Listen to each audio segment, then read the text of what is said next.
Hello friends, sorry to से मैं कल आपको मनोविज्ञान का कोई टॉपिक वीडियो में नहीं दे पाया। वैसे मैंने पूरी कोशिश की थी।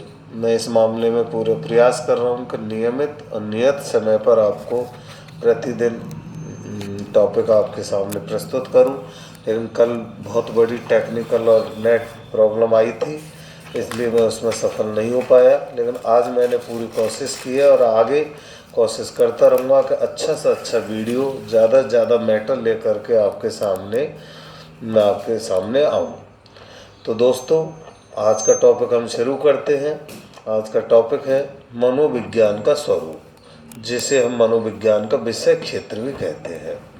दोस्तों, मनोविज्ञान के 4 रूप हमारे सामने अभी तक आ चुके हैं, जिसमें पहला है आत्मा का विज्ञान। कब तक रहा ये मान्यता, कब तक रही? 16वीं शताब्दी तक, ठीक है। और इस मान्यता के जनक या प्रवर्तक कौन थे? अरस्तु। अरस्तु यूनानी दार्शनिक और विद्वान थे। इस आत्मा के विज्ञान की विचारधारा को हम दर्शनवादी विचारधारा कहते हैं। क्या कहते हैं? दर्शनवादी विचारधारा। और इस विचारधारा के समर्थक देखें, प्लेटो, अरस्तु, डेकार्टे आदि। और डेकार्टे फ्रांस के थे, जबकि प्लेटो एवं अरस्तु यूनानी थे, ठीक है। अब चूंकि आपको मैं बताऊं कि आत्मा की विचारधारा को 17वीं शताब्दी में अमान्य घोषित कर दिया। क्यों कर दिया? ये कहकर कर दिया कि आत्मा तो अमूर्त होती है। आत्मा कैसी होती है? अमूर्त होती है। अमूर्त मीन्स होता है प्रत्यक्ष, अमूर्त मीन्स होता है अप्रत्यक्ष। क्या होता है? अप्रत्यक्ष। अप्रत्यक्ष अमूर्त अर्थात जिसे हम देख ना सकें, जिसे हम छू ना सकें। अब ये माना गया कि जो वस्तु अप्रत्यक्ष है, अमूर्त है, उसका अध्ययन हम निश्चित विज्ञान में नहीं कर सकते।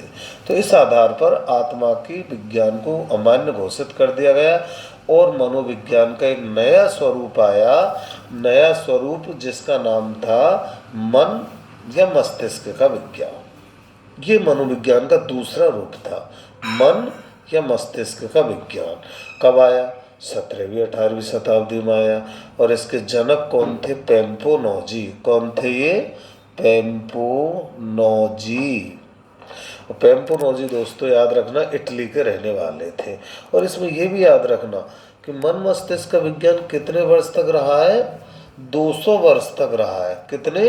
200 वर्ष, 17वीं और 18वीं शताब्दी तक। इस विचारधारा के सदस्य जनक हो गए ना पेम्पोनोजी।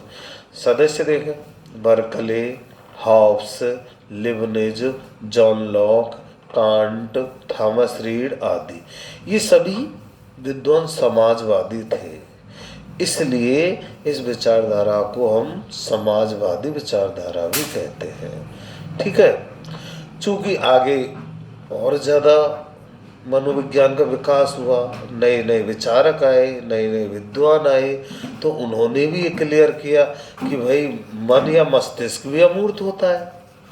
मन या मस्तिष्क भी कैसा होता है? अमूर्त होता है। तो अमूर्त का अध्ययन तो मनोविज्ञान में नहीं कर सकते, इसलिए ये विचारधारा भी अमान्य हो गई। इसके बाद आधुनिक मनोविज्ञान के रूप में एक नई विचारधारा हमारे सामने आई, जिसका नाम था चेतना का विज्ञान या चेतन का विज्ञान, ठीक है। कौन सा विज्ञान? चेतन का। यहाँ पर कब आई ये विचारधारा? 19वीं शताब्दी। क्योंकि पिछले वीडियो में मैं आपको बता चुका हूँ कि विलियम वुंट, जिन्होंने 1879 ईस्वी में मनोविज्ञान की प्रयोगशाला स्थापित की थी, वही विलियम वुंट चेतना के विज्ञान को लाए थे। और इन्होंने कहा कि मन मस्तिष्क अमूर्त है, इसलिए हम अमूर्त का अध्ययन नहीं कर सकते, तो चेतना का अध्ययन करता है मनोविज्ञान। किसने कहा? ये विलियम वुंट एवं टिचनर ने। दोस्तों, क्लियर रखना, यदि क्वेश्चन पेपर में चेतना के विज्ञान के जनक क्वेश्चन आ जाए तो, और दोनों ऑप्शन आ जाए वुंट और टिचनर, तो आप विलियम वुंट को टिक करना, न कि टिचनर को। और दोनों एक साथ आए तो कोई बात नहीं, दोनों हो जाएंगे, ठीक है। इस विचारधारा के सदस्य कौन थे? विलियम जेम्स, जेम्स सिली, HA कार, ये फर्स्ट ग्रेड में आया हुआ क्वेश्चन है। HA कार, वाइब्स आदि। इस विचारधारा को हम संरचनावादी विचारधारा कहते हैं, जो अगले वीडियो में आप देखेंगे। संरचनावाद एक संप्रदाय था, उसी संप्रदायवादियों ने इस चेतना के विज्ञान को दिया। ठीक है दोस्तों, लेकिन वर्तमान में ये विचारधारा भी अमान्य हो गई, चेतना का विज्ञान भी समाप्त हो गया और आधुनिक नवीनतम एक नई विचारधारा आई जिसका नाम था व्यवहार का विज्ञान। क्या था? व्यवहार का विज्ञान। ठीक है, व्यवहार का विज्ञान कब आई? 20वीं शताब्दी में। और कब तक चली? वर्तमान तक चली। वर्तमान तक चली नहीं, चल रही है। एक बार एक क्वेश्चन आया है कि जिस दिन आप परीक्षा हॉल में परीक्षा दे रहे थे उस दिन मनोविज्ञान को किस रूप में मान्यता मिली? तो परीक्षा हॉल में परीक्षा आप 21वीं शताब्दी में दे रहे थे, इसलिए आज भी मनोविज्ञान को किसका अध्ययन माना है? व्यवहार का विज्ञान माना है। अर्थात आधुनिक मनोविज्ञान किस रूप में जाना जाता है? व्यवहार का, या प्राणी के व्यवहार का अध्ययन करने वाला विज्ञान। ठीक है, तो वर्तमान में व्यवहार का विज्ञान है। इसके जनक कौन है? वाटसन है। कौन है इसके जनक व्यवहार के विज्ञान के? J.B. वाटसन। और J.B. वाटसन कहाँ के रहने वाले थे? अमेरिका। कहाँ के थे ये? अमेरिका के रहने वाले थे। ठीक है, इसके सदस्य देखें, पावलोव, थार्नडाइक, स्किनर, पिल्सबर, गुथरी, हल, ये हल मतलब CL हल। कौन है ये? CL हल, वुडवर्थ आदि। इसमें आगे की बात बताता चलो आपको कि स्किनर को हम मौलिक व्यवहारवादी कहते हैं। क्या कहते हैं स्किनर को? मौलिक व्यवहारवादी। ये एक दो बार क्वेश्चन पूछ लिया है पहले कि मौलिक व्यवहारवादी कौन है, तो याद रखना कौन है? स्किनर है। ठीक है, ये आपके 4 मनोविज्ञान के स्वरूप हमारे सामने आ चुके हैं। अब इसी टॉपिक पर कुछ नोट्स देखते हैं। नोट नंबर 1, नोट मीन्स महत्वपूर्ण। परवर्ती व्यवहारवादी, ये 3 परवर्ती व्यवहारवादी माने जाते हैं। कौन कौन? स्किनर, गुथरी और हल। परवर्ती मीन्स बाद में, है ना, बाद के व्यवहारवादी। स्किनर, गुथरी और हल देख लेना, ऐसा कोई क्वेश्चन आ जाए तो स्किनर, गुथरी और हल। नोट नंबर 2 इम्पोर्टेंट है।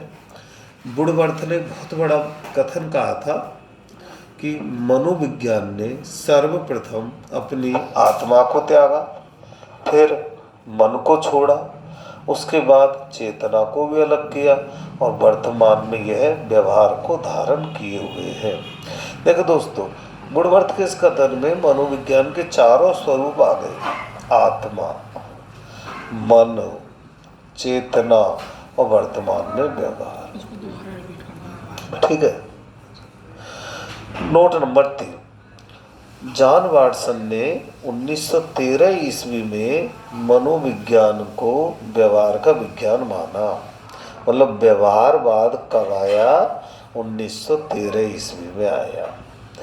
ठीक है दोस्तों, और आप एक चीज़ और नोट करें तो नोट कर लें, वो नोट नंबर आप 4 डाल लें, 5 डाल लें। क्या?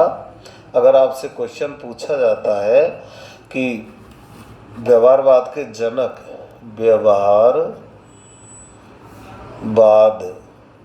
के जनक, तो जनक तो कौन थे? Watson, J.B. वाटसन। और जबकि क्वेश्चन आता है कि व्यवहारवाद